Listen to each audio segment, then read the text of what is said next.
Bonjour. Vous m'avez fait intervenir sous le mot compromis parce que j'ai fait un livre l'année dernière avec Laurent Berger, que beaucoup d'entre vous ont entendu, sur justement pourquoi il faut travailler les compromis dans cette société. La vérité, c'est que le monde n'a jamais été aussi secoué depuis sans doute la Renaissance. On est face à des ruptures anthropologiques, technologiques, culturelles, qu'on n'avait pas connues depuis 500 ans. Je crois que c'est ça la réflexion. J'explique ça dans mon dernier livre, mais je vais vous le résumer rapidement. Sinon, ça va prendre beaucoup de temps. Si vous voulez, l'idée, c'est quoi?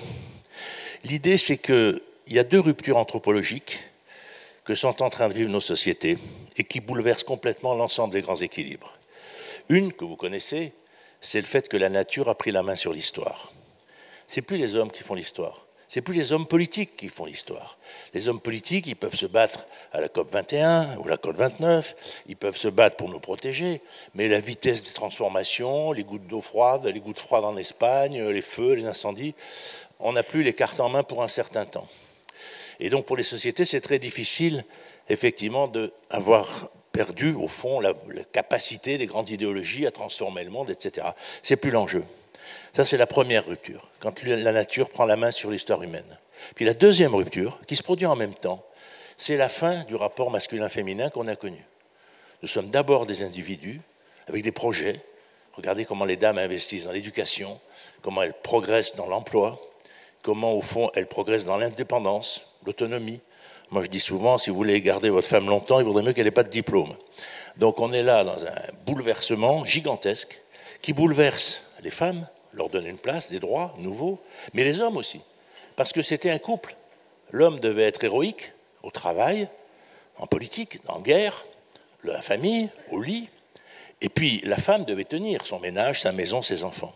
Ça fait des très vieilles relations qui se défait sous nos yeux à une vitesse absolument fulgurante. Ça veut dire que nos sociétés sont transformées de l'intérieur par un nouveau rapport masculin-féminin qui fait par exemple que 63% des enfants naissent hors mariage. Le mariage est devenu une institution. Pour beaucoup de gens, on fait le mariage au bout de quelques années, quand les enfants sont un peu grands. Et puis en général, à Paris par exemple, les mariages se défont en moyenne au bout de 5 ans. Donc on est dans une société de discontinuité dans la vie privée, et on est dans une société effectivement qui ne gère plus son histoire dans la dimension politique. Ça veut dire quoi? Ça veut dire que le monde a bifurqué. Le monde était porté par l'idéologie du progrès, au moins depuis la révolution industrielle, on l'a bien vu avec Saint-Simon, donc c'est effectivement l'anniversaire l'année prochaine. Je dis ça parce que j'ai dit du Saint-Simon, donc c'est ça en tant qu'éditeur.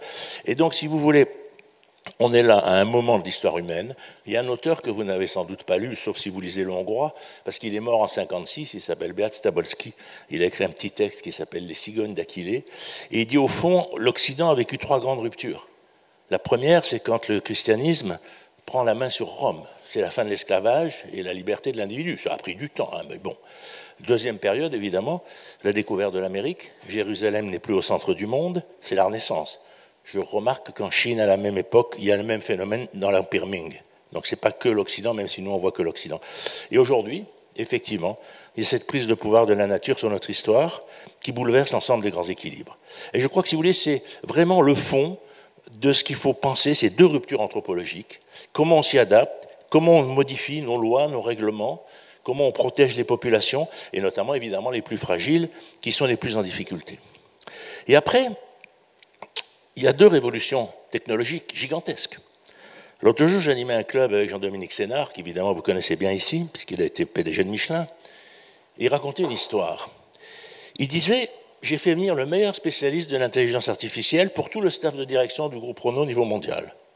Ils ont vu arriver un mec en short, avec une chemise à fleurs, qui a chanté pendant 1h30. Et à la fin, Jean-Dominique Sénard lui dit, mais ça va bien ou quoi? Il a dit, oui, vous n'avez pas compris ce que je vous ai dit, mais vous avez compris qu'il y a une rupture gigantesque. Et ça, c'est essentiel de comprendre la rupture, même si on n'est pas tous encore capables de la comprendre. La deuxième remarque, c'est ce que me disait Bernard Charles, le patron d'Assosystèmes, qui est un de mes auteurs.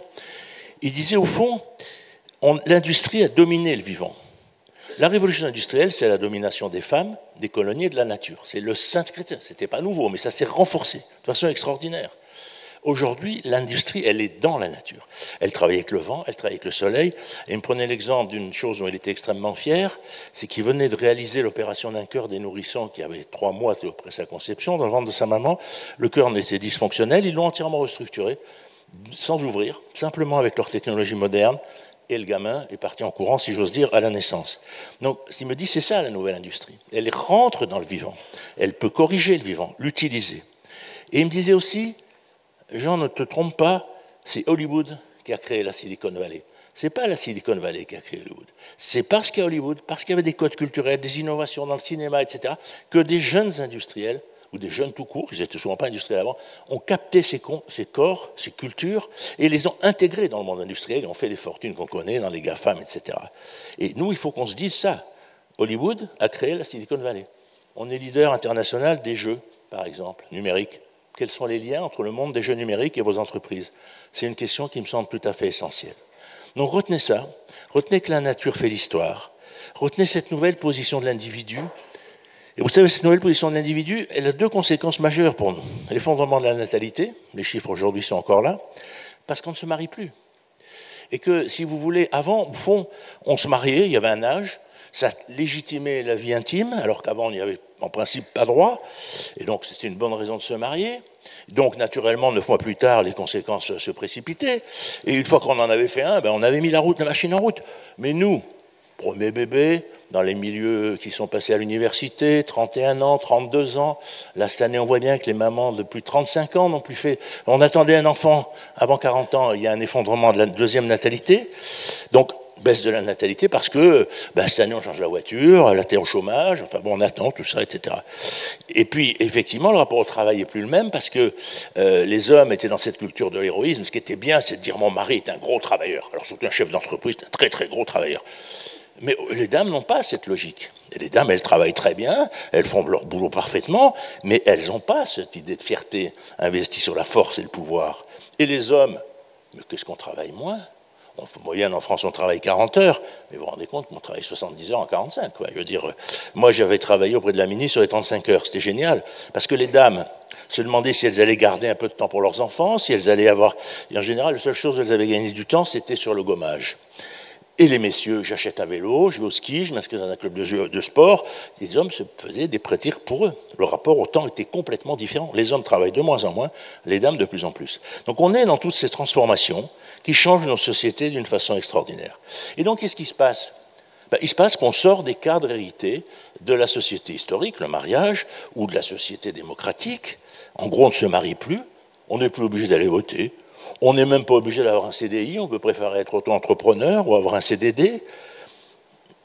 On a majoritairement un jardin, 63% des Français ont un jardin, c'est très important. Les politiques n'ont pas encore compris l'importance du jardinage, je leur dis toujours, en ce moment le problème des Français c'est les tomates, ce n'est pas du tout les grands sujets dont tu parles. Et c'est important le jardin, parce que ça veut dire qu'ils ont un rapport charnel avec la nature. Parce que la bataille écologique, elle commence quand on plante un arbre. Quand on a un chien, 80% des gens qui ont un jardin ont un animal. Donc cette société, ce retour du lien qui était celui de la paysannerie avec le jardin et avec l'animal, évidemment, c'est très important dans le nouveau rapport à la nature. J'essaie de convaincre la FNSEA de faire une catégorie jardinier dans leur fédération, parce qu'ils auraient 24 millions d'adhérents en plus que les 500 000 agriculteurs. Donc évidemment, ça leur donnerait un poids considérable. Mais pour l'instant, je n'arrive pas à les convaincre. Enfin, ils m'ont laissé ouvrir le congrès de la FNSEA, mais Madame la Présidente est montée après en disant « je te remercie beaucoup ». Vous comprendrez que je ne peux pas être entièrement d'accord avec lui. Bon, c'était normal. Non, retenons les choses comme ça. Et donc, on est une société de mobilité, de discontinuité, d'imprévisibilité. Vous le savez bien dans vos métiers. Si vous arrivez à une banque, vous faites un plan de développement à 5 ans et vous demandez un prêt, non, ça ne nous intéresse pas. La cohésion du groupe dirigeant, la cohésion des actionnaires, les rapports sociaux, est-ce que c'est solide? Si c'est solide, dans un monde imprévisible, on peut jouer. Si ce n'est pas solide, vous pouvez faire un plan de développement comme vous voulez, ça n'aura pas d'effet. Parce que je ne sais pas quelle sera la société dans 5 ans. Je ne sais pas. Qu'est-ce qui va se développer? Qu'est-ce qui va être importé? Regardez le train. Tous les trains sont bondés.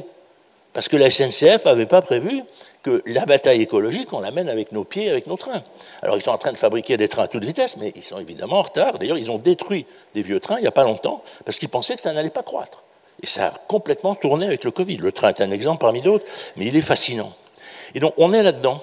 Et retenez ça, retenez, moi, mes 2 chiffres fétiches, Je vous les ai déjà donnés, mais je les répète.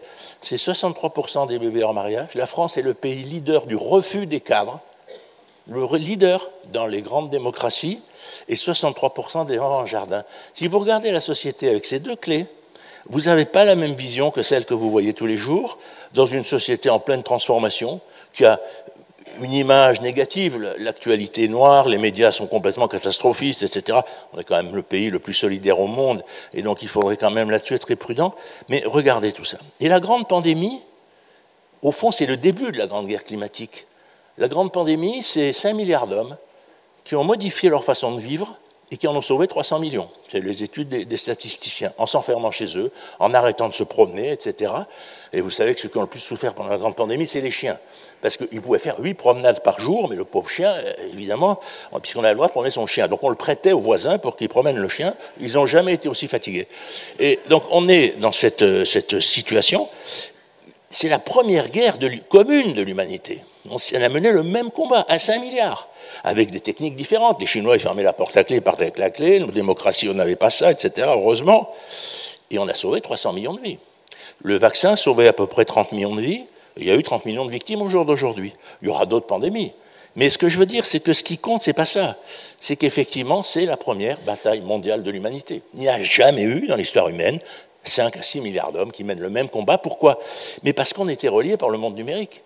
On a su en 2 mois qu'il y avait une pandémie. La dernière pandémie, celle d'après la guerre de 14-18, on ne savait pas. Si vous lisez Giono, vous lisez Camus, le hussard sur le toit, il ne sait pas d'où vient le choléra. Il ne sait pas que ça vient de Chine, il sait qu'il y a le choléra. Parce que ça vient, ça prend du temps. Nous, en 2 mois, on l'a su partout. Regardez comme les choses sont extrêmement rapides. Et alors, de cette grande pandémie, il est arrivé 2 choses essentielles. La première, c'est que le lien numérique a pris le pouvoir sur le lien physique. Il montait le lien numérique. Mais on n'avait pas d'autre solution. On a tous appris à se servir de Zoom, de Skype, etc. Les grands-parents, les générations. Donc il y a un ministre intelligent, je ne l'aimerais pas, je suis charitable, mais enfin qui a dit « Surtout n'embrassez pas papy, il pourrait mourir ». Résultat, taux de suicide des jeunes filles en augmentation entre 10 et 15 ans pour les traumatismes de cette période. Et donc, si vous voulez, qu'est-ce qu'on a appris dans cette période? On a appris qu'on peut vivre dans ce monde numérique. Et depuis, on vit dans ce monde numérique.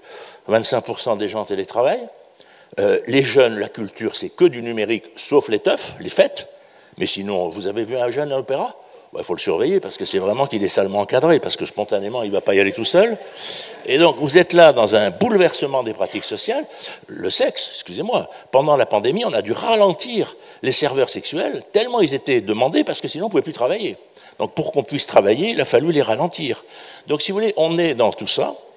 Et surtout, ça a fait exploser les livraisons, puisqu'on a pris l'habitude de commander. Les résultats, c'est la crise d'Auchan, la crise de Casino, la fin des très grands supermarchés, etc., etc.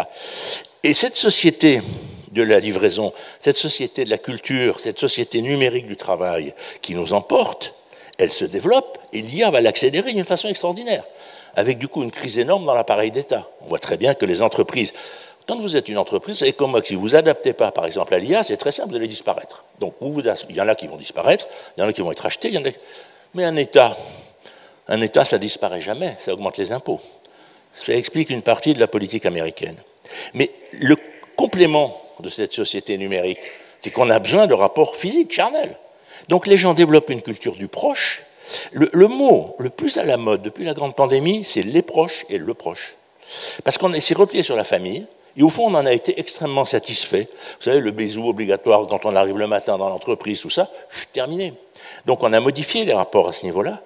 Et puis, on s'est pris l'habitude autour de chez soi, effectivement, l'école, la salle de sport, la mosquée, l'église, sont devenus des lieux essentiels, le marché, mais comme complément au monde de la livraison, et pas du tout à la place. Donc vous allez avoir un boulanger, regardez les transformations des boulangeries, le développement des fromagers, c'est des petits compléments dans les milieux qui peuvent se le permettre à ce qu'on commande par Internet, et puis bien sûr, ensuite, la montée des nouveaux commerces comme Lidl, etc., qui sont des modèles issus de culture protestante et qui sont effectivement des modèles où il y a beaucoup moins de produits et où effectivement ils sont moins chers, ils sont à moitié livrés dans les cartons. Donc ce n'est pas une mise en scène de la consommation comme spectacle, c'est un service de consommation qui évidemment coûte beaucoup moins cher. Donc on a du mal à s'adapter.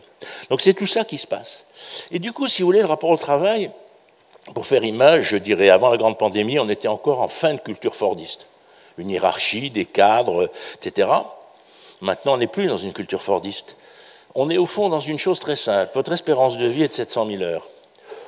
Au moment de la révolution industrielle, votre espérance de vie est de 300 000 heures, 350 000.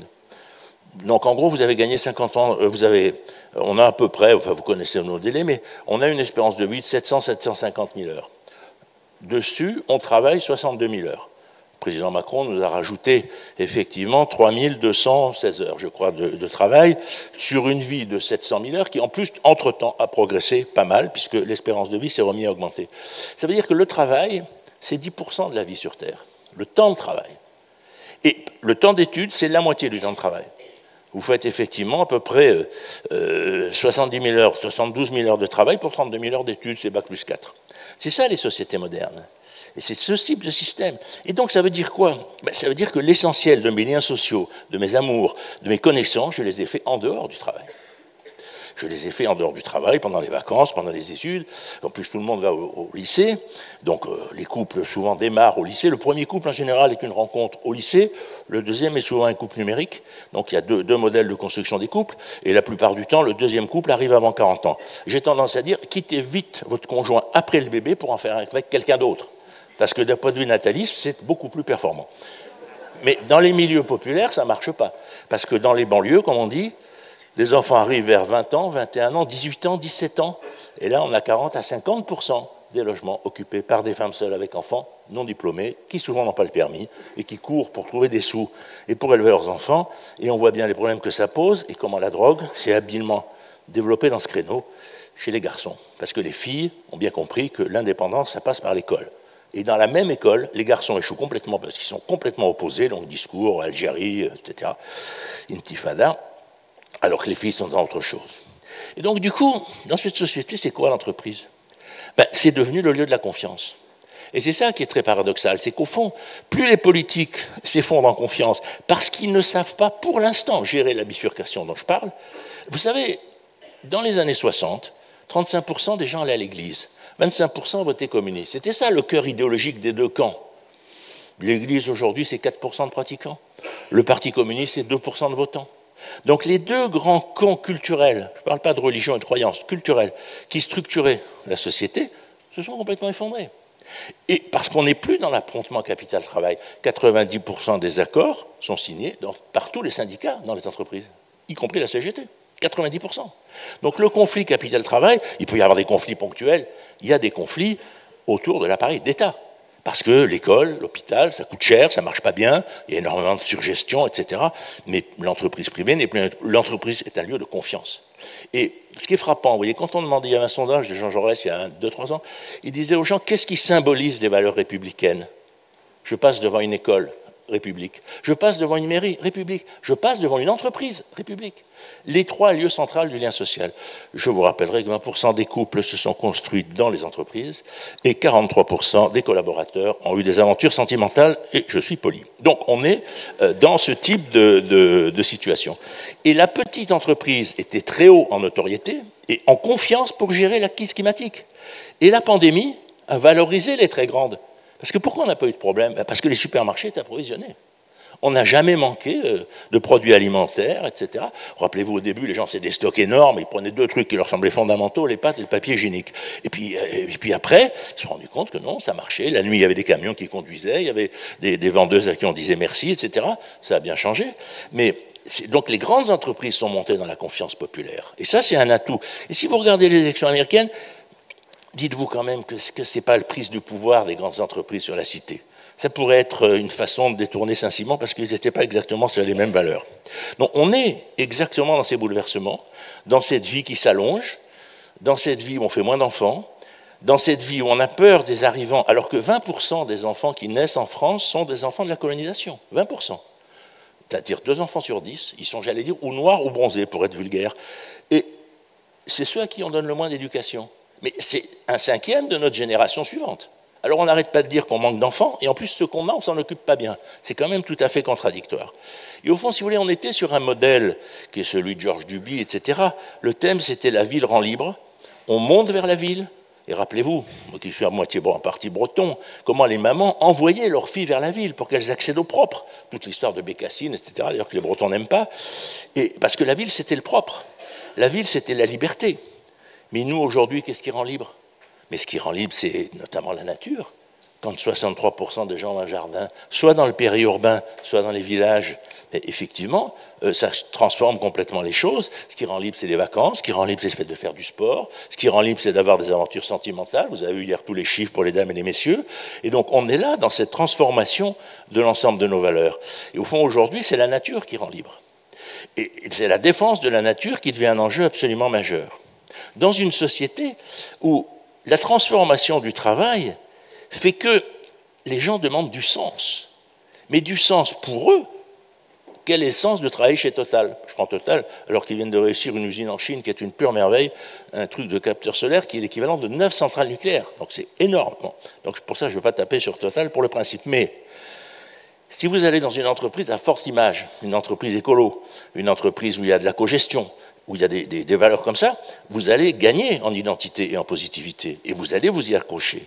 Et sinon, sinon, vous changez beaucoup plus régulièrement d'entreprise, c'est beaucoup plus difficile de garder les collaborateurs, surtout que le marché du numérique a créé une sphère de concurrence extraordinaire où on démarche vos meilleurs collaborateurs avec un petit SMS, si tu veux, pour le même salaire, tu n'es même plus obligé de venir, tu peux aller habiter à Ouagadougou, où tu veux. Ça attire. Donc on est là-dedans. Alors qu'est-ce qu'on fait? Deux choses. Aux États-Unis, pas le gouvernement, mais dans les grandes universités, ils parlent d'économie forestière. Dans le monde où on est, une économie forestière, ça veut dire l'interconnexion entre les déchets du marchand de pneus, leur réutilisation pour chauffer le lycée, etc. Tout ce qui fait qu'on croise les savoirs et les compétences au niveau local. C'est un enjeu absolument majeur, aussi bien d'un point de vue social qu'écologique. La deuxième idée, c'est qu'on a basculé dans une économie de la réutilisation. Et c'est là où, si vous voulez, on dit toujours, il ne se passe rien. Il y a deux discours dangereux. Dire on ne peut plus rien faire contre le réchauffement climatique, ou on ne fait rien. Les deux sont totalement faux. On pourrait dire qu'il faut faire plus. On pourrait dire que l'un ne fait pas ce qu'il faut. Comme toujours, c'est le problème de la démocratie de discuter des choses. Mais on fait beaucoup. Et on change déjà beaucoup. Regardez la baisse, par exemple, de 31% de l'empreinte carbone des Français sur les 20 dernières années, au niveau des individus. Pour prendre qu'un chiffre parmi des dizaines d'autres. Il y en a d'autres endroits qui sont beaucoup plus catastrophiques. Donc l'économie de la réutilisation, et vous voyez, un des secteurs qui est le plus fort dans l'économie de la réutilisation, c'est les cadeaux de Noël pour les enfants. Moi, je n'y aurais jamais cru. Parce que je pensais que justement, le cadeau de Noël, il fallait que ça soit neuf, quoi. On aille l'acheter avec le paquet et tout. Non, 40% des objets offerts à Noël sont des objets. Le deuxième sujet, c'est les vêtements. Évidemment, dans une société de suréquipement en vêtements où on en a beaucoup, et aussi dans une société où les logements sont de plus en plus petits, donc on ne peut pas stocker. Donc ça a aussi d'ailleurs à voir avec les jouets des enfants, parce que les enfants, ça a un gros défaut, c'est que ça grandit très vite, et que donc, par exemple, les poussettes se revendent maintenant très très vite, mais ça vaut une fortune, une poussette, et au bout de 2 ans, on ne s'en sert plus. Donc voilà, on est dans ce grand bouleversement, au fond, dans ce rapport au vivant qui est différent, qui, je pense, croise d'ailleurs le rapport entre les hommes et les femmes, et la question de la nature, toute la question où on met le vivant. Et du coup, dans nos questions de territoire, de transformation, les deux grands enjeux, c'est la livraison, je l'ai dit, et la proximité. Et ce n'est pas la commune, ce n'est pas le département. Ici, vous allez me dire, on est à Écully. Bon, les gens s'en foutent complètement. Si un gamin, les jeunes, 10% votent aux élections communales, 15% aux élections départementales. Quand est-ce qu'on va adapter le modèle démocratique à ces populations? Quand est-ce qu'on va faire le fait que, en moyenne, on fait 70 km par jour? Je n'habite pas la commune où je travaille. Où est-ce que je vote? Là où je dors. C'est une démocratie du sommeil. Vous croyez qu'on aurait la même politique si on votait là où on travaillait? Je ne crois pas. Moi, je suis partisan qu'on ait 2 droits de vote. Un où on travaille pour les élections locales. Un où on travaille, un où on habite. Et on aurait regardé Paris. Il y a 700 000 actifs qui dorment dans Paris. Franchement, d'accord, ils sont mignons. Mais il y a 1 million d'actifs qui rentrent tous les matins. Il y a 3 millions d'actifs qui rentrent dans la ville. Et quand on aménage Paris en ce moment, on pense aux 4 millions de gens qui rentrent ou aux 700 000 qui dorment? Bon, on pourra en discuter. Donc on est dans l'ensemble de ces transformations avec l'idée qu'il y a 2 pôles, les métropoles, qui en gros sont dominés par une culture socialo-centriste, écolo-socialo-centriste, et puis l'extérieur des métropoles. Dans l'extérieur des métropoles, il y a 53% des terres qui sont encore tenues par les paysans, bien sûr, qui sont en crise en ce moment parce qu'on n'a pas vraiment de projet pour eux. Mais où habitent les Français? Entre les terres agricoles et les métropoles. Et qu'est-ce qu'ils votent? Dans le monde entier, l'extrême droite est portée d'abord par le périurbain. Parce qu'ils ne sont pas citoyens. Ils habitent à 1 heure en moyenne, ils ont 1 heure de transport. Ils ont acheté un terrain toujours pas cher, à côté d'un collège, d'un IPRU, d'une sortie d'autoroute. Mais ils habitent à 1 heure de Paris, mais ils voudraient voter à Paris. Ils s'en foutent de ce qui se passe dans leur commune. Et ici, c'est la même chose. Quand est-ce que la démocratie va intégrer qu'on peut habiter en dehors de la ville, mais ce qui nous intéresse, c'est ce qui se passe en ville. Pour nos enfants, parce que c'est là qu'on sort, c'est là qu'on va, c'est là qu'on travaille. Et donc on est dans l'ensemble de ces sociétés, de ces transformations. Et au fond, l'idée intéressante, c'est de se dire, on a voulu être moderne depuis la guerre. Surtout en France, parce qu'on n'était pas très moderne avant la guerre. Je vous rappelle quand même qu'en 1945, la rente foncière, la rente agricole était égale à la rente industrielle. On est un pays très tardif en matière industrielle, et ce n'est dans la Trente Glorieuses que l'industrie s'est développée pour revenir, au fond, à un niveau d'avant-guerre. Et donc, pour ça qu'il faut faire attention en comparaison avec l'Allemagne, parce que l'Allemagne s'est développée sur le modèle industriel. Nous, on s'était développé notamment sur le mythe du paysan français, qu'on avait d'ailleurs vu avec Pétain. Et donc, on s'est modernisé très fort. Vous savez qu'on a fait 67 400 ronds-points. Vous savez combien ça coûte un rond-point? Les Allemands en ont fait 5 000, les Américains 10 000. Alors, soit c'est qu'ils aiment se rentrer dedans, soit qu'il y a d'autres moyens de gérer les flux. Il y a des ronds-points à 2 millions. Après, on vous parle d'investissement communal. Est-ce que c'est un investissement de faire un rond-point là où ça ne sert à rien? Ça se discute. C'est un budget. Ça, c'est un investissement, c'est incontestable. J'ai en horreur les ronds-points. Je suis tout à fait prêt à aller vers l'inauguration chaque fois qu'on en détruit un. Je trouve que... Mais non, mais qu'il en faille quelquefois de temps en temps, je ne suis pas contre. Mais qu'on ait mis des milliards dans les ronds-points, nous, c'est ça, on est des jacobins. On fait tous la même chose. Après, on dit c'est l'État. Non, c'est tout le monde. Voilà. Donc on est, si vous voulez, dans une immense révolution culturelle, dans une immense révolution des mentalités. Pensez que c'est au même niveau, effectivement, que la Renaissance. Pensez qu'il ne faut plus parler de décivilisation. Je me suis engueulé avec un certain monsieur là, qui habite à Paris. Je lui ai dit, mais non, arrête tes conneries, la décivilisation, c'est pas ça. Et on change de civilisation. On passe de cette civilisation du progrès, de cette civilisation qui était portée par l'idée, on était tous d'accord pour le progrès, on n'était pas d'accord sur la répartition des fruits du progrès entre, j'allais dire, le capital et le travail pour aller très vite. Aujourd'hui, il y a une nouvelle civilisation, qui c'est la grande guerre climatique, c'est une civilisation d'individus autonomes, qui mènent leur vie de manière autonome, qui des fois ensemble, des fois pas ensemble, et puis effectivement, on va vers cette grande guerre climatique, et je vais vous dire une chose pour m'arrêter, et on va la gagner, comme on a gagné la guerre contre la grande pandémie. Parce que quand on s'y met tous ensemble, ben on gagne. Merci.